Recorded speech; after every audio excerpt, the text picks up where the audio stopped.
प्रकार से अनर्गल चीजें सामने आ रही है उन लोगों के द्वारा, वो बताता है कि उनके जो मेंटर्स हैं उन्होंने उनको आश्वस्त कर दिया है कि यहाँ पर भी भारी बूट और भारी मशीन गन, और बंगाल में तो राफेल नहीं उतरा था, लेकिन झारखंड में ब्रह्मोस और राफेल भी उतरेगा। हम लोग केवल एसआईआर के लिए चिंतित नहीं, एसआईआर के साथ साथ जो यहां पर जिस प्रकार से आसाम में परिसीमन किया गया, वो एक परिसीमन का भी यहां एक ढांचा बन रहा है। आपके माध्यम से जो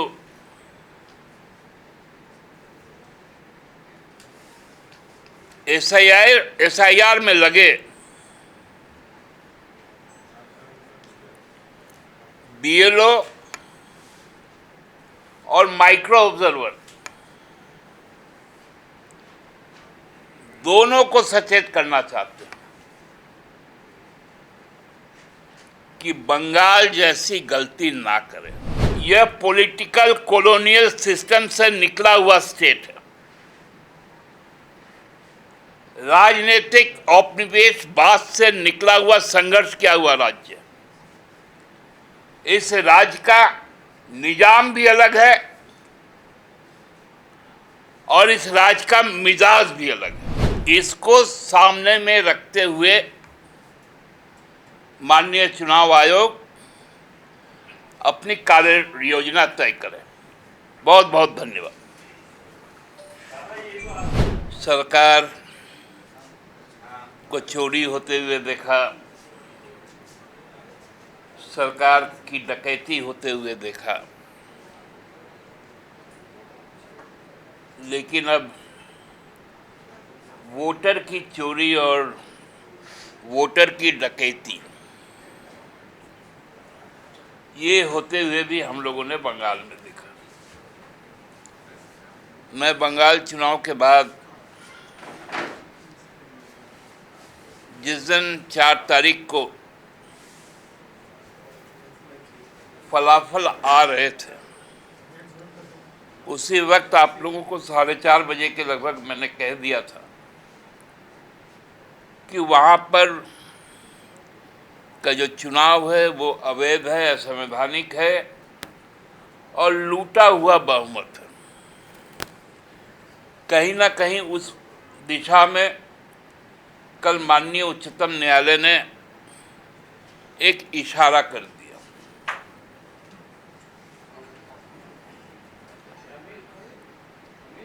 सर्वोच्च न्यायालय के प्रधान न्यायाधीश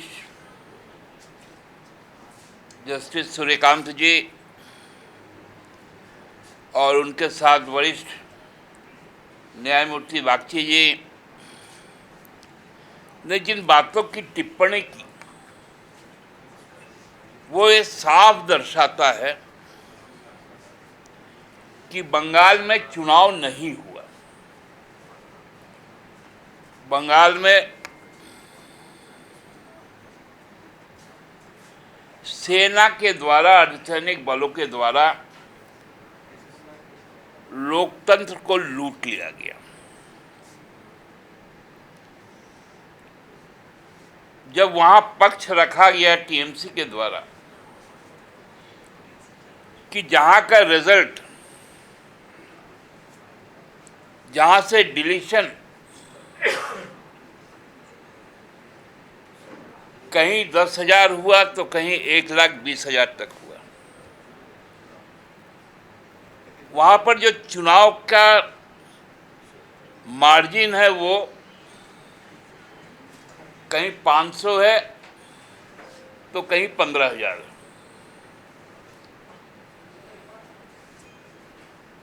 क्योंकि डिलीशन ज्यादा हो गया।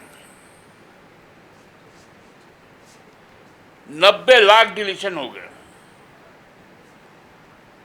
29 लाख अभी भी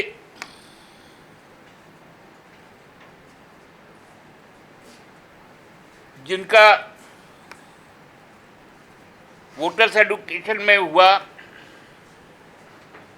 उनकी मामले लंबित हैं और उस मामले के लिए जो 19 ट्राइब्यूनल गठित किए गए, उसके जो मुख्य विचारपति थे वो कलकत्ता हाई कोर्ट के थे, उन्होंने भी कल रिजाइन कर दिया।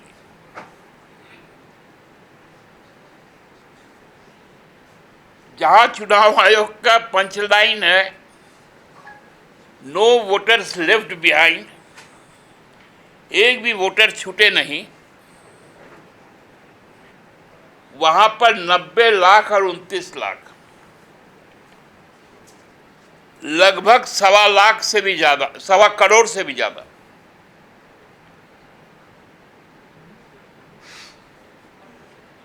वहां पर लूट हुई।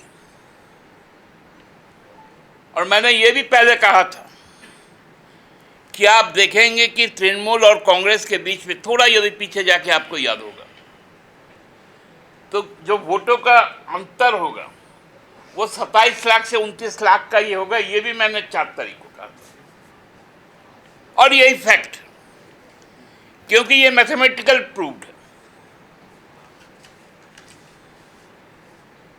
और सुप्रीम कोर्ट ने भी इस चीज को एक्सेप्ट किया। हमारे लिए ये परिस्थिति क्यों अलार्मिंग है? क्योंकि यहां पर भी अब एसआईआर शुरू होने वाला है।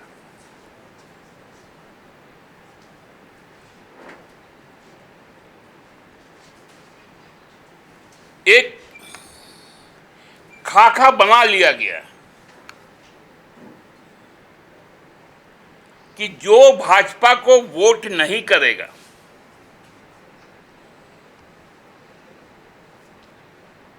स्पष्टतः उसका डिलीशन हो जाएगा और जब उस पर कोई प्रमाण आएगा तो फिर उसको लटका दिया जाएगा।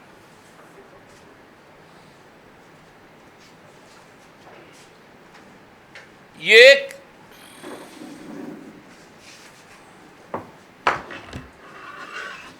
पूरा खाका बन गया है। पहले तो होता था कि प्रलोभन से कुछ लोग सत्तारूढ़ दल के, चाहे किसी भी पार्टी के हो, टूट के कहीं चल जाते थे, फिर वहाँ मंत्रिमंडल बन जाता था। फिर कर्नाटका और मध्य प्रदेश में मंत्रिमंडल चोरी हो गया, अब वोटर चोरी हो गया। ये लोकतंत्र के लिए बहुत खतरनाक संकेत है।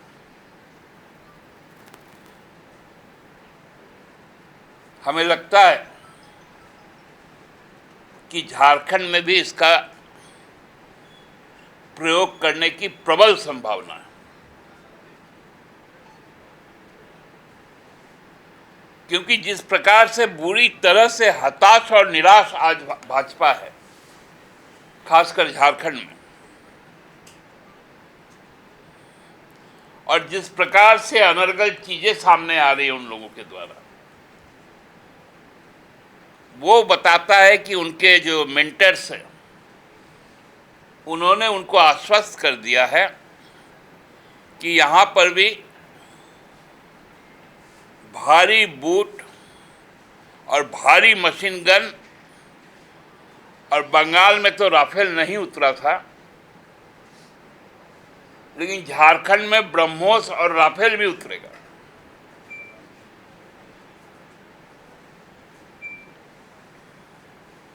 और उसके बाद चुनाव होगा।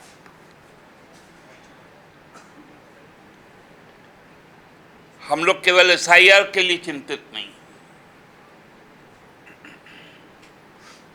एसआईआर के साथ साथ जो यहां पर जिस प्रकार से आसाम में परिसीमन किया गया, वो एक परिसीमन का भी यहां एक ढांचा बन रहा है।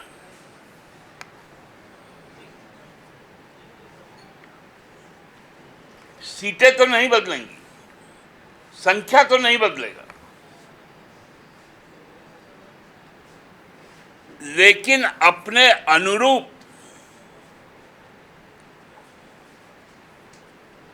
कंस्टिट्यूएंसी को कैसे बनाया जाए,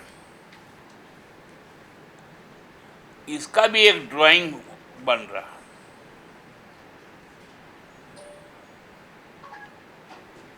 ये दो अशुभ संकेत हमारे राज्य के लिए हम लोगों के पास आ रहे हैं, और मैं इसीलिए आज आपके माध्यम से जो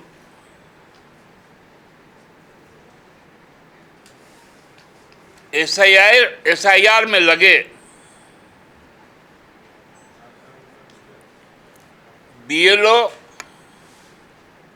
और माइक्रो ऑब्जर्वर दोनों को सचेत करना चाहते हैं कि बंगाल जैसी गलती ना करें।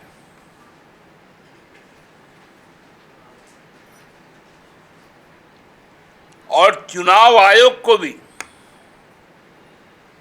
यह सचेत करना चाहते हैं कि ये ना आसाम है ना वेस्ट बंगाल है,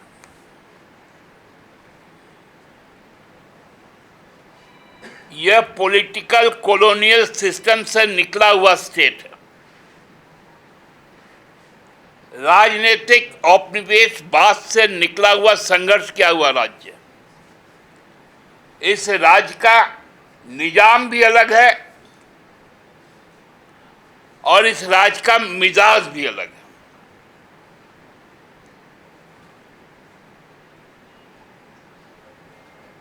इसको सामने में रखते हुए माननीय चुनाव आयोग अपनी कार्य योजना तय करे। बहुत बहुत धन्यवाद।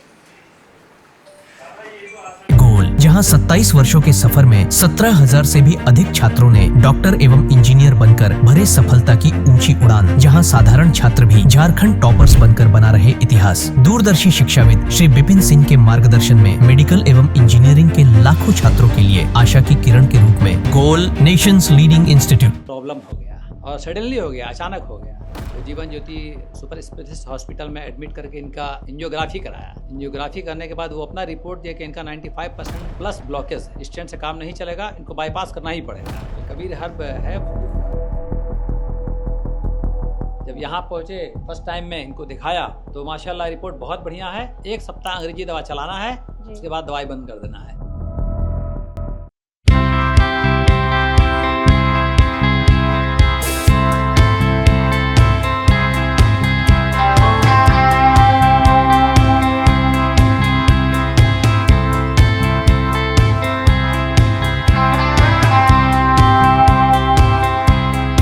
सरकारी परीक्षा की तैयारी का सबसे भरोसेमंद नाम NIBM।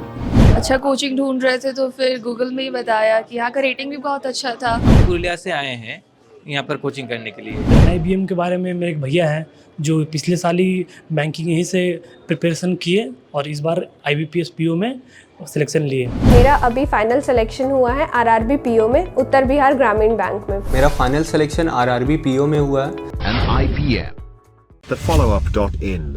Like, share and subscribe. www.thefollowup.in